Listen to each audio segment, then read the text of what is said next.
Okay, the first problem I want to do is a sort of classic Newton's second law beginner problem. It's basically the physics of an elevator. Suppose I have an elevator of mass capital M. It's hanging from a cable with some particular strength, and I am an elevator engineer, and I want to calculate how strong does the cable have to be if I want some particular acceleration. So suppose that I want this elevator capable of having an acceleration of g over 2, say 5 meters per second squared. How strong does the cable have to be? Does it just have to be as strong as the weight of the mass hanging from it? I hope that you can guess that that's probably not going to be the answer. I think it would be useful for you to review what vector acceleration is like from earlier in the year. And so this first slide is basically summing up all the possible accelerations. This is a one-dimensional problem, and I've chosen plus y to be up in this case, as you can see.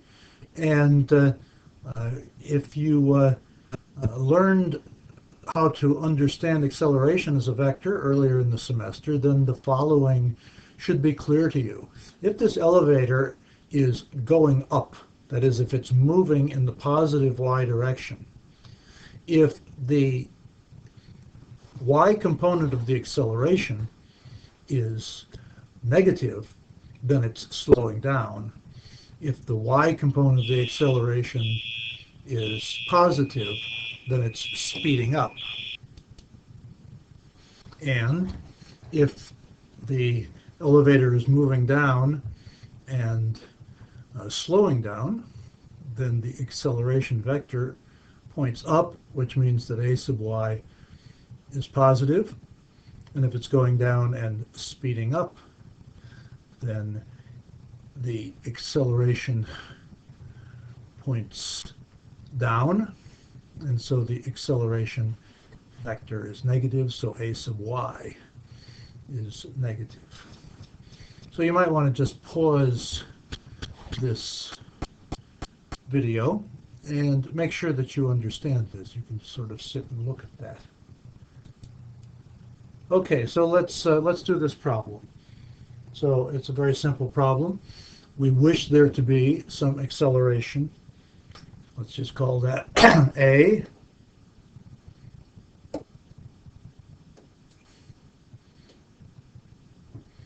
And we wish to find out how strong the cable has to be if the acceleration is some vector A.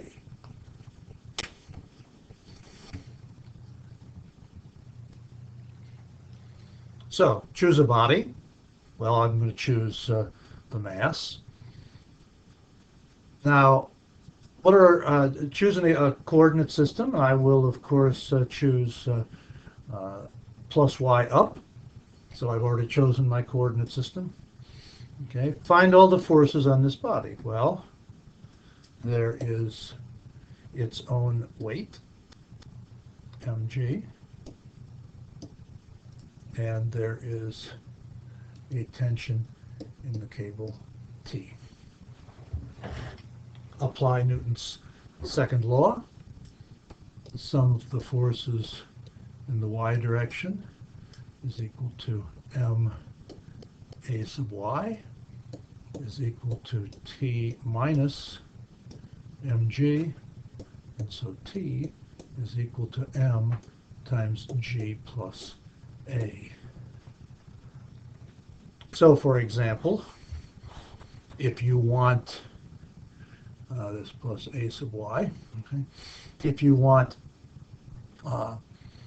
the acceleration of your car to be as large as, say, for example, a has a magnitude of 1/2 g, then the tension in the cable, in order to have that acceleration upward, the tension in the cable will have to be equal to m times 3/2 g.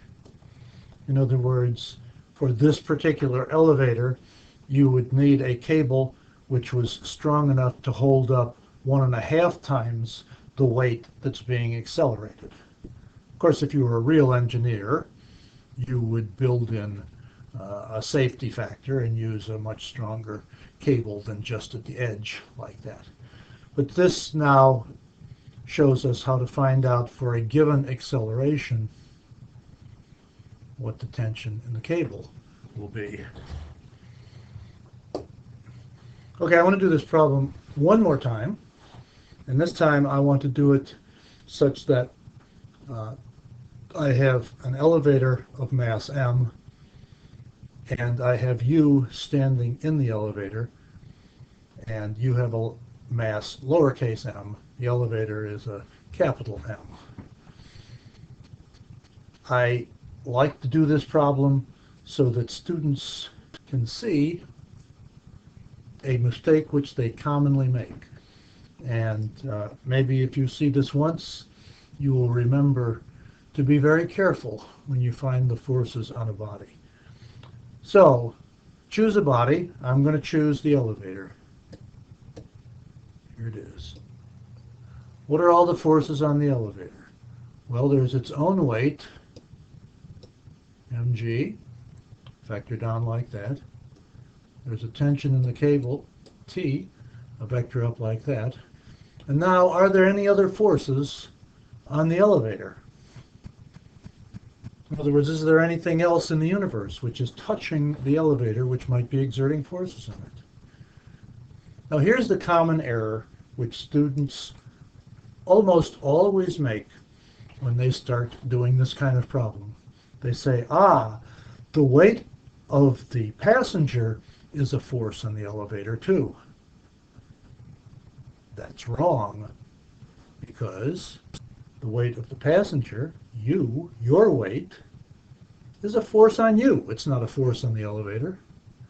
Now, if this were a Newton's first law problem, and you made that mistake and said the weight of me is a force on the elevator, it would still be wrong, but you'd get the right answer. But in this problem, if you say that the man exerts a force on the elevator equal to his own weight, then you are wrong. Okay? So let's just simply say that you exert a force F down on the elevator. We don't know what that force is. That's one of the unknowns in this problem. Okay? So all the forces are resolved here, so I can just proceed, and I can say the sum of the forces in the y direction is equal to m a sub y is equal to, all right, what do we got? T minus F minus mg. And so we have an equation that says T minus F equals mg. I made a mistake here, you see. This needs to be a capital M, doesn't it? Okay. mg plus ma. Okay. I'm just going to leave this a as the magnitude of the vector. If we solve this problem and we choose a to be negative, okay, that means that it's a vector pointing down. If we choose it to be positive, it's a vector pointing up. So what do we got here? We have one equation with 1, 2 unknowns. Okay, the two unknowns are the force that you exert on the elevator and the force that the tension in the cable exerts on the elevator. The acceleration I'm thinking of as being a known quantity. Okay, for a given acceleration, I am going to get a solution which tells me what the forces and on the objects are. Okay, so I don't have as many equations as I have unknowns, so I'm going to choose another body, and of course the only body sort of left to choose is you. What are all the forces on you? Okay, there is your weight, which is a force mg down like this. Okay, and there is a force which the elevator floor exerts up on you. Let's call that N. That's what we've been calling that kind of force before. Okay, so there's some normal force that it exerts up on you. Okay, so now I say the sum of the forces in the y direction is equal to little ma, this time it is little ma, and that's equal to N minus mg, your weight. Okay, now what have I got? Now I have two equations with three unknowns because I've introduced a new unknown. Okay, but we say we're out of bodies. What are we going to do? Well, we know the relationship between F and N. Okay, F has got to be equal to N. Why? Newton's third law. F is the force that you exert on the elevator. N is the force that the elevator exerts on you. Newton's third law said that those must be equal and opposite. And you see that they're certainly opposite. N points up and F points down. Okay, so now we have three equations and three unknowns, and so we can solve them. Okay, so let's see what we get. So if F is equal to N and N is equal to F is equal to M times G plus A, then T is equal to mg plus ma minus little mg minus little ma. And if you recall your algebra, let's see if I can do that algebra. I get m minus m times g plus a, and that's what t is. Oh.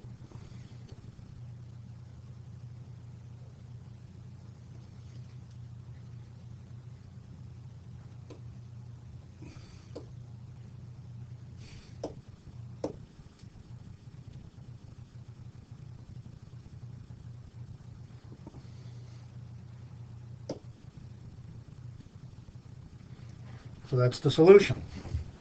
Okay.